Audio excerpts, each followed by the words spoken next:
بسم الله الرحمن الرحيم. عن العرباض بن سارية السلمي bukan السلمي السلمي رضي الله عنه قال: نزلنا مع رسول الله صلى الله عليه وسلم قلعة خيبر ومعه من معه من المسلمين، وكان صاحب خيبر رجلا ماردا متكبرا، فأقبل إلى النبي صلى الله عليه وسلم فقال: يا محمد، ألكم أن تذبحوا حمرنا وتأكلوا ثمرنا وتضربوا نساءنا؟ فغضب رسول الله صلى الله عليه وسلم وقال: يا ابن عوف، اركب فرسك ثم نادي أن الجنة لا تحل إلا لمؤمن، وأن اجتمعوا للصلاة، فاجتمعوا ثم صلى بهم، ثم قام فقال: أيحسب أحدكم متكئا على أريكته قد يظن أن الله تعالى لم يحرم شيئا إلا ما في القرآن؟ ألا إني والله لقد وعظت وأمرت ونهيت عن أشياء إنها لمثل القرآن أو أكثر، وأن الله تعالى لم يحل لكم أن تدخلوا بيوت أهل الكتاب إلا بإذن، ولا ضرب نسائهم ولا أكل ثمارهم إذا أعطوا الذي عليهم. Artinya, dari Al-Irbad bin Sariyah As-Sulami radhiyallahu anhu, katanya, kami berhenti bersama-sama Rasulullah sallallahu alaihi wasallam di kota Khaybar. Bersama-samanya orang-orang Islam, yakni para sahabat radhiyallahu anhum. Dan ketua Khaybar adalah seorang yang angkuh dan sombong. Lalu dia menghadap Nabi SAW dan berkata, "Wahai Muhammad, adakah kamu berhak menyembelih keledai-keledai kami,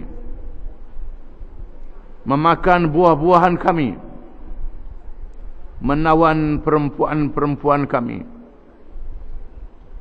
Maka murkalah Rasulullah sallallahu alaihi wasallam dan dia bersabda, "Wahai Ibn Auf, tungganglah kudamu, kemudian serukan bahawa sesungguhnya syurga itu tidak halal malaikat untuk orang yang beriman, dan supaya mereka berkumpul untuk bersembahyang." Kemudian mereka pun berkumpul dan bersembahyang. Seterusnya Rasulullah sallallahu alaihi wasallam bangun dan berucap, "Adakah seseorang itu menganggap ketika dia sedang bersandar pada bangkunya, sesungguhnya dia yakin bahawa Allah tidak mengharamkan sesuatu, malaikat apa yang ada di dalam Al-Quran? Ingatlah, sesungguhnya aku demi Allah telah memberi nasihat, memerintah dan menegah tentang sesuatu seperti yang ada di dalam Al-Quran, atau lebih banyak lagi. Dan sesungguhnya Allah Ta'ala tidak menghalalkan kamu masuk ke rumah ahli kitab melainkan dengan izin. Tidak boleh mengambil perempuan mereka, memakan sewenang-wenang buah-buahan mereka. Tidak boleh memukul, bukan mengambil.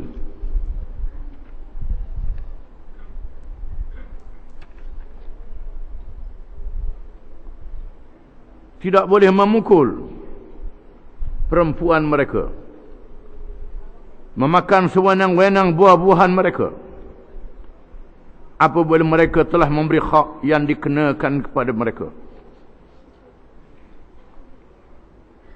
Hadis ini menunjukkan bagaimana Rasulullah sallallahu alaihi wasallam melaksanakan syariat Islam dengan adil kepada seluruh manusia, bukan sahaja kepada orang-orang Islam,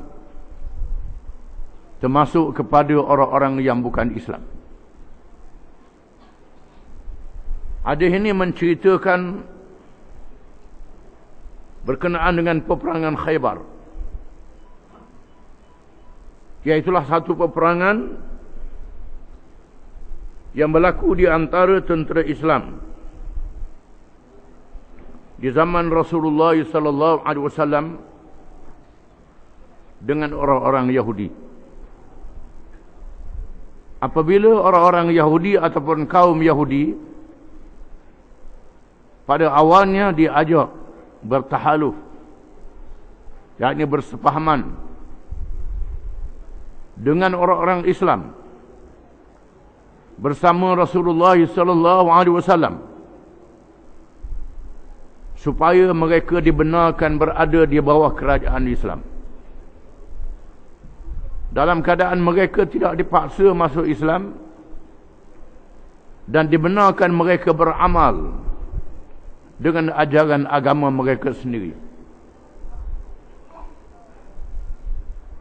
dengan syarat mereka mesti menunaikan hak-hak terhadap kerajaan Islam, tidak khianat, sama-sama memikul tanggungjawab di dalam negara Islam.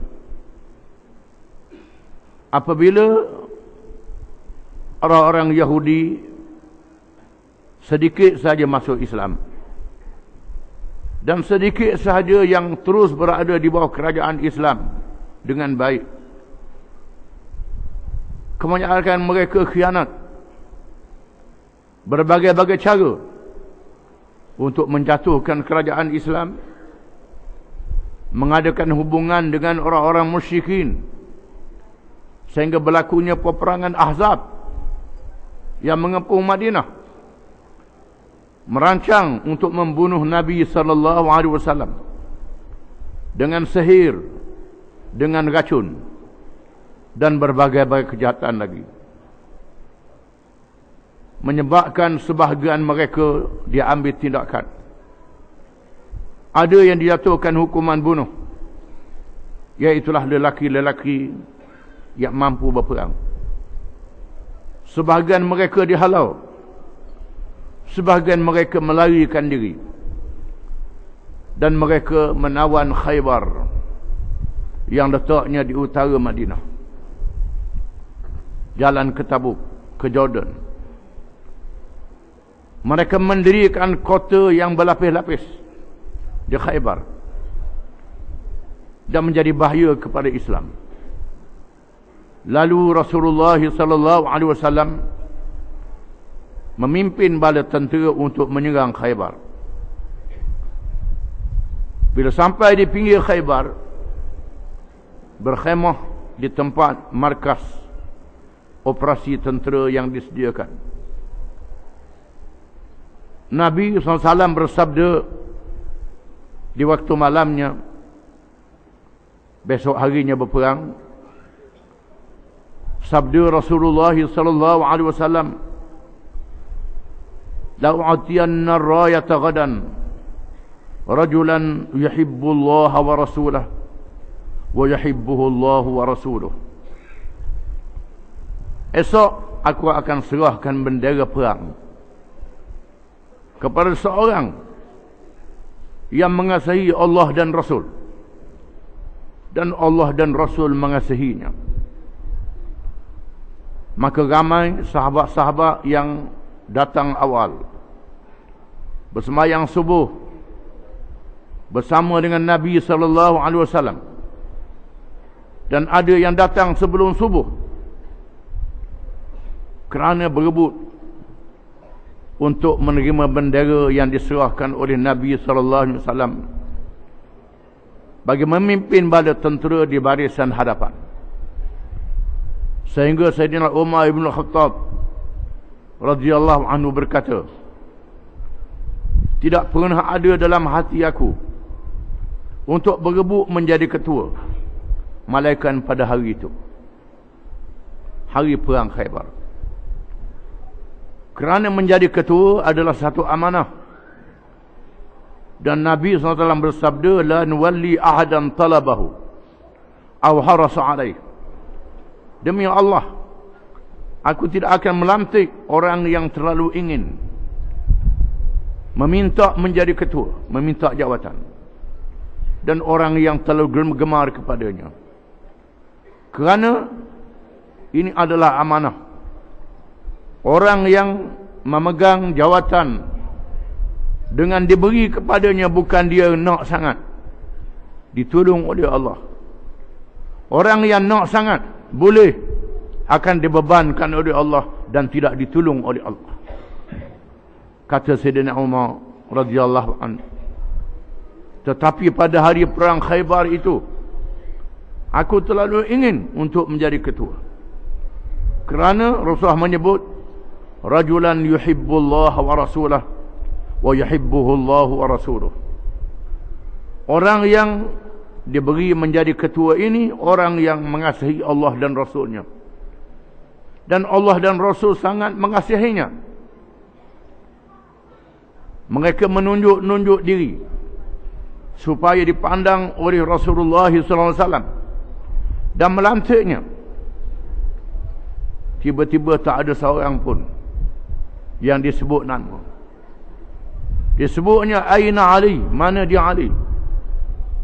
Disebut menantunya Ali bin Abi Talib radhiyallahu anhu yang tidak hadir bersemayam pada pagi itu. Dia beritahu Ali sakit mata. Lalu diminta Ali dipanggil. Maka datanglah Ali bin Abi Talib radhiyallahu anhu.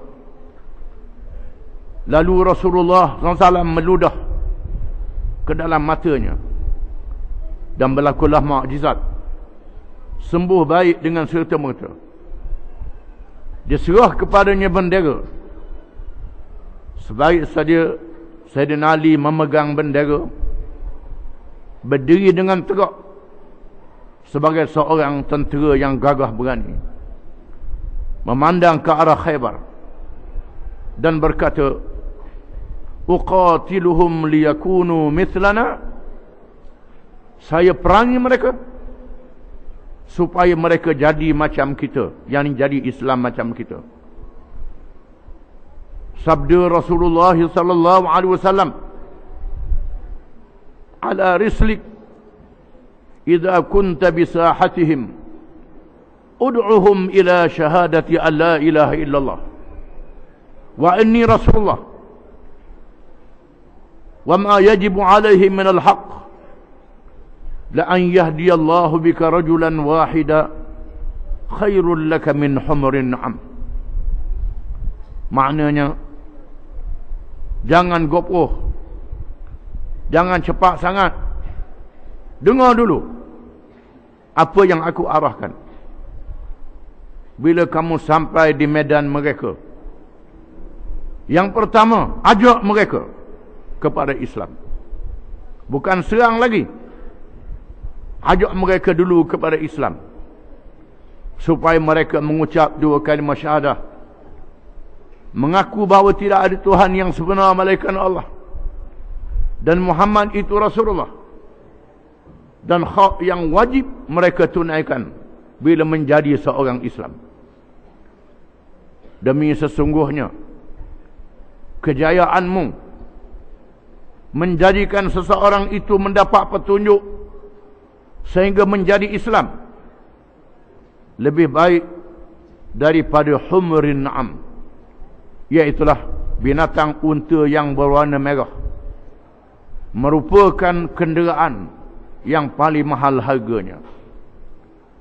Kamu berjaya pujuk orang masuk Islam, orang yang jahat jadi baik, lebih baik daripada kenderaan yang paling mahal harganya.